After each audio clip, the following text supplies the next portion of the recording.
Richard, Long Island, you're on the Wilkow Majority. Hello. Yeah, why are you trying to make an argument where none exists? On what? On what you were just ranting about, people buying things. Do you know anybody who buys something merely because someone else tells them to? No. I don't either. That's the reality of the market. That's the reality of the market. People buy things they need, not because someone tells them to. You totally missed the point if you think that's what I said. Well, that's exactly what you said. You said no. I said not buy anything. I said that when that's not what I said. When we talk about buying things, like the right thing to do was to bail out General Motors, and we forced the American taxpayer to buy that company. Who forced them to do anything? Yeah, you did. Richard, when you use taxpayer money to buy a company that can't sell its product to the taxpayer, you're in essence saying to the taxpayer, well, screw you. We're buying this company anyway, and we're gonna prop it up and allow it to continue its lousy business model. But that's not what happened at all. That's exactly what happened, Richard. That's exactly what happened. The federal government stepped in, took control of General Motors, used taxpayer money to buy the shares at a loss to those who held those shares and the bondholders, and propped up the company. There's no argument here. There is an argument. The argument is that that's not why they went into General Motors. They went into General Motors to protect it and its workers from total loss.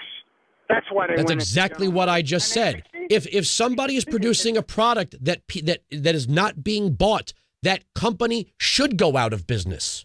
Well, maybe that's true, but that's not why General Motors was in trouble. Really? So General Motors was selling the cars it was producing at a market price, making a profit, and putting that in the bank and being a healthy company. But they weren't selling their cars because their cars weren't what the people wanted. That's exactly what I just said. Yeah, I know that, but that's not why the government went in. The government went in so that they could reorganize. Why would they need to reorganize or have a government takeover if they were doing good business? Well, sure they weren't doing good business, but they were. So the government stepped in and saved the company from itself with taxpayer money. In other words, if you didn't buy a General Motors car, the government bought General Motors for you without your consent.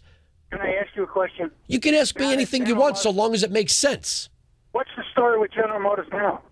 What's the story with it? It's operating at a loss. Really? We just sold, the United States government just sold shares of General Motors at a profit. No, it didn't. No, it didn't. It bought those shares below market value, stole money from the proprietors of those shares and those bonds, and sold them at a loss, at a $9 billion loss at the IPO, sir. No, you're wrong. You're wrong. You're weapons grade stupid, and I'm afraid you're going to go off, so I have to let you go. Sorry, sir. $9 billion loss. You need to read the Wall Street Journal or tune on to CNBC or something. $33 a share was $20 below the perceived market price to even break even at $53.